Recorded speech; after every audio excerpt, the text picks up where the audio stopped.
오늘 우리가 함께 살펴볼 말씀은 창세기 9장의 말씀인데요.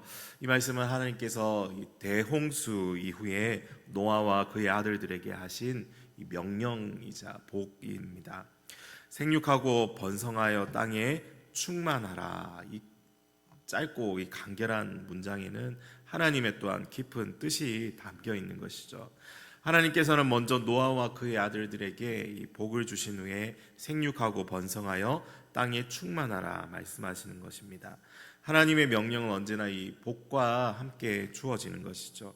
하나님은 우리에게 이 짐을 지우시는 분이 아니라 복을 주시며 그 복 속에서 하나님의 뜻을 이루어가게 하는 분이심을 또한 이 노아의 모습을 통해서 우리가 살펴볼 수 있는 것입니다.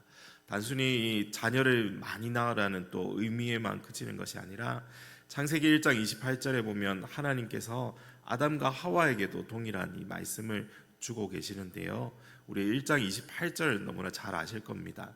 하나님이 그들에게 복을 주시며 하나님이 그들에게 이르시되 생육하고 번성하여 땅에 충만하라 땅을 정복하라 바다의 물고기와 하늘의 새와 땅에 움직이는 모든 생물을 다스리라는 바로 이 명령인 것이죠. 이 명령은 우리 처음에도 말씀드렸듯이 문화 명령이라고 그렇게 불리는 명령입니다. 하나님께서 인간에게 주신 최초의 사명인 것이죠.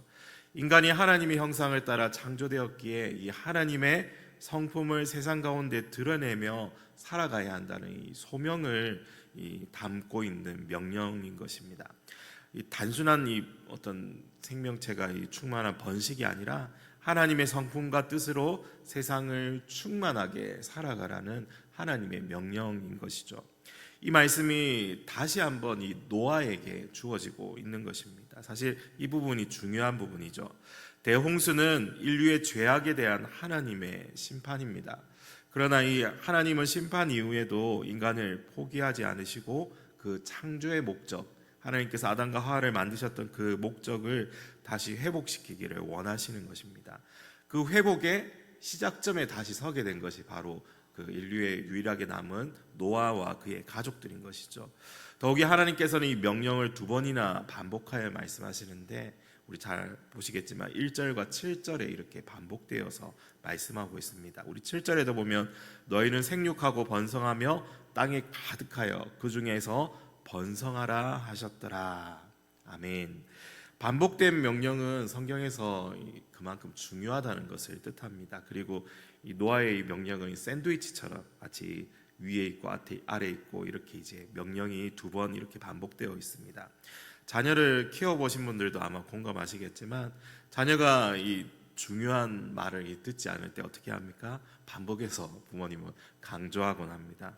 학교에 다녀와서 손 씻어라 뭐 이런 거, 밥 먹기 전에 손 씻어야 된다, 이렇게 반복해서 말하는 이유는 단순히 그 위생 때문이 아니라 건강과 삶의 질에 관련된 중요한 일이기 때문에 계속해서 또한 반복하는 것이죠.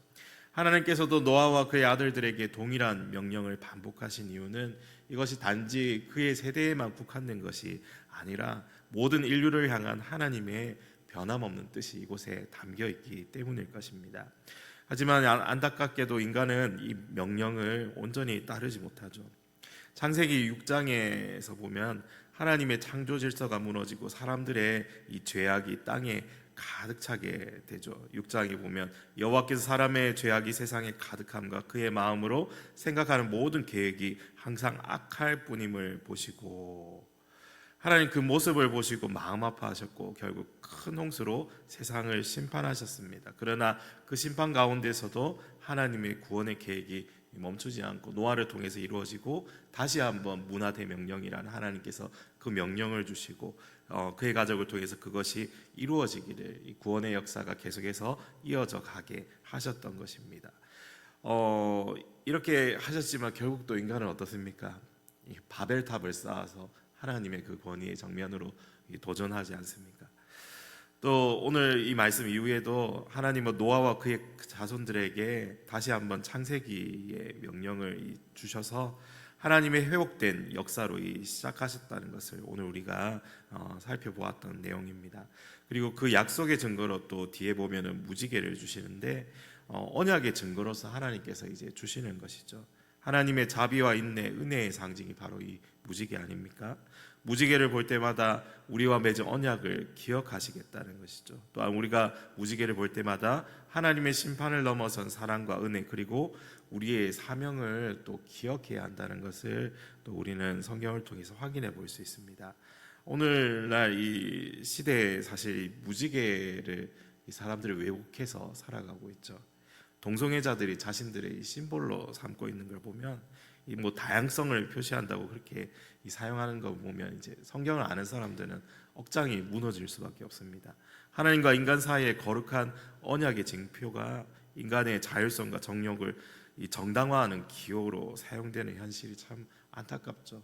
이 노아에게 새롭게 주신 그 기회, 이 문화 대명령이 이 다시 한번 인간들에게 주신 그 기회 속에서도 인간은 계속해서 타락하고 이 죄악으로 돌아가는 것을 우리는 또 생각해 볼 수가 있습니다. 그래서 우리는 더욱더 하나님의 본래의 의도를 선포하고 회복하기 위해서 이 기도의 자리에 계속 서야 할 줄 믿습니다. 하나님께서 무지개 언약을 주신 것은 단지 이 심판을 유예하겠다는 뜻이 아니라 새로운 삶의 방향성을 주셨다는 것을 우리는 기억해야 합니다. 하나님 우리를 통해서 이 땅에 하나님의 형상이 회복되어지고 이 하나님의 아들들, 하나님의 사람들로 이 땅이 충만해지기를 원하셨던 것이죠. 우리가 오늘 노아의 이런 하나님께서 다시 주신 이 명령을 또 생각하면서 기도하면서 오늘 하루도 이 예수 그리스도를 통해 우리가 새로운 피조물이 되었고 그리스도 안에서 우리는 노아처럼 새로운 시작을 맡은 자들이라는 사실을 기억하면서 살아가야 하겠습니다. 하나님께서 명령하시니 생육하고 번성하라의 부르심을 받은 자들이 또한 우리들 아닙니까? 이 부르심은 우리의 이 가정에서, 일터에서, 또 교회 공동체 안에서 하나님의 뜻을 실현하며 살아가라는 또한 뜻인 줄 믿습니다.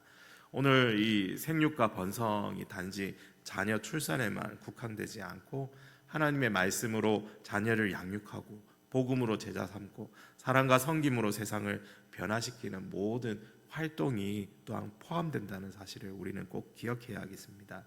우리의 삶을 통해서 하나님의 이 형상이 이 땅에 다시 드러나게 되도록 우리가 함께 기도하며 나아갑시다. 우리가 주님의 형상대로 변화되고 그분의 뜻을 이루는 삶을 살아갈 때 하나님께서 우리를 통해서 또한 역사하여 주실 줄 믿습니다. 우리 마지막으로 하나님께서 우리에게 복을 주시며 맡기신 이 명령을 기억하면서 살아갈 때 그 명령이 결코 부담이 아니라 축복임을 또한 기억해야 할 것입니다. 하나님께서 노아에게 복을 주셨죠.